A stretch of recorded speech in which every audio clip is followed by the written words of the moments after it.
Bago po tayo magsimula, nais po naming ipaalam na kami ay DOLE and SEC registered at local na maid agency na matatagpuan sa Malate, Manila.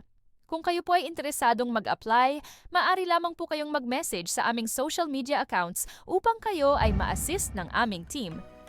Ang vlog na to ay para i-explain kung ano yung requirements at mga valid IDs na madalas dalhin ng mga aplikante.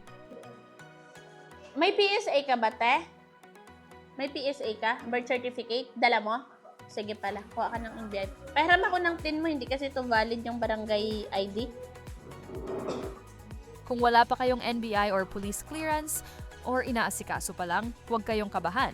Normal lang po na konti lang ang valid IDs at okay lang po yon. Para makakuha ng NBI at police clearance, ang pinaka-importante na dalhin ay ang national ID. Kung wala pa po kayo nito, pwede ang PSA birth certificate, mas okay kung original at may photocopy. May PSA birth certificate ka ba? Okay, sige. Okay na yun, te. Kapag may dalawa o higit pang valid IDs, pwede po kayong makakuha ng NBI at police clearance. Kung meron kayong isang valid ID plus PSA, pwede pa rin po yan.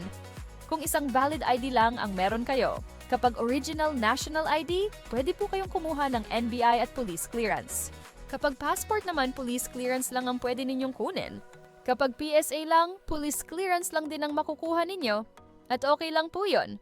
Pero kung meron po kayong eGov na national ID o mas kilala bilang Digital National ID at PSA, pwedeng-pwede na po yan para sa NBI at police clearance. Pwede rin po kayo mag-request ng barangay clearance at meron kayong passport, pwede po kayo makakuha ng NBI at police clearance.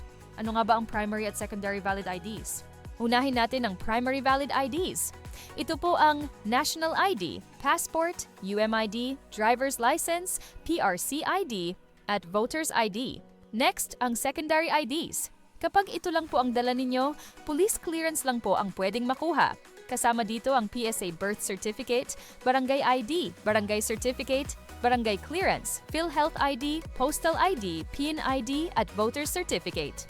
Para po sa mga mag-a-apply bilang kasambahay at yaya, ito po usually ang pinaka-best na dalhin. Kung meron po kayong PSA birth certificate plus national ID plus barangay clearance, pwedeng-pwede na po yan. Para po sa mga applicants, ito po ang guide kung saan at paano kumuha ng valid IDs at supporting documents na kadalasang hinahanap sa application. Primary, major valid IDs. National ID.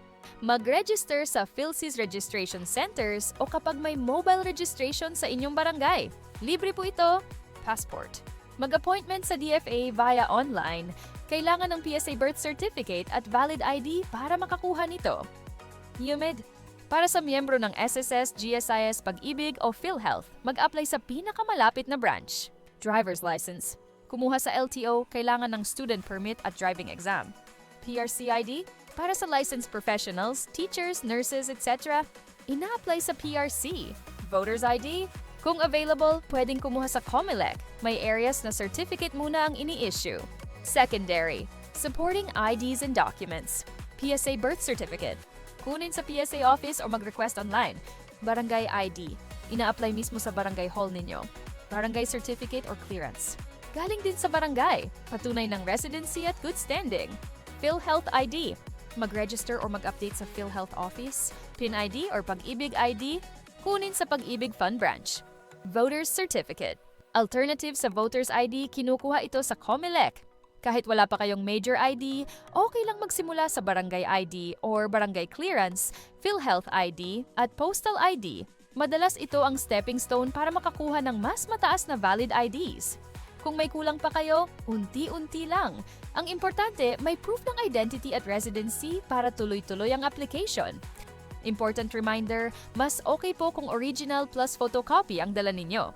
Siguraduhin din po na pare-pareho ang spelling ng pangalan sa lahat ng documents. At sa barangay clearance, madalas po itong hinahanap lalo na sa police clearance. At tandaan, kahit konti lang ang IDs, pwede pa rin po kayong mag-apply. Paalala lang po, siguraduhin po na recent at malinaw ang pangalan sa lahat ng documents ninyo. Kung wala pa po kayong NBI at police clearance, pwede po kayong magpatulong sa amin sa pag-process. At uulitin po namin, libre po ito. Wala po kayong babayaran. Basta po may dala kayong valid IDs at requirements, tutulungan po namin kayo mula application hanggang sa ma-deploy po kayo. Ginagawa po namin ito para tulungan ang mga masisipag na gustong makapagtrabaho ng maayos at legal. Kaya huwag po kayong mahiya magtanong o lumapit. Para po sa mga gustong mag-apply, ang deployment areas namin ay within Greater Metro Manila, Central Luzon at Calabarzon. Malalaman ninyo ang lugar ng mismong deployment ninyo sa araw rin ng inyong interview. Hindi po namin kayo pipilitin kung ayaw ninyong ma-deploy sa lugar na hindi ninyo gusto. Para mas mabilis at smooth ang deployment, mas okay po kung hindi masyadong maselan sa lugar ng trabaho. At kung sa interview pa lang ay maayos at mapagkakatiwalaan naman ang employer, i-grab na po natin yon. 2 to 3 days lang po ang process sa inyong documents dito sa aming agency. After po noon, proceed na tayo sa interview with employer. Ang goal po natin dito ay mapadali ang paghahanap ninyo ng work at makapag-start agad. Now, starting salaries sa may kasambahay. Para sa all-around maid, 12,000 pataas. Yaya for toddler, 13,000 pataas. Yaya for newborn, 14,000 to 15,000. Yaya all-around, 14,000 to 15,000. Inclusive na po dito ang benefits tulad ng SSS, PhilHealth at Pag-ibig. Kung naghahanap ka ng trabaho bilang kasambahay or yaya, maaari niyo pong tawagan ang aming recruiters na sina Miss Riza, Miss Miles, Miss Rose at Miss Joy.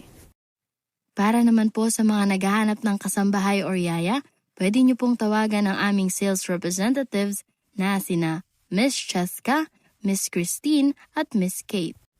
Para sa bahay, para sa buhay, may kasambahay.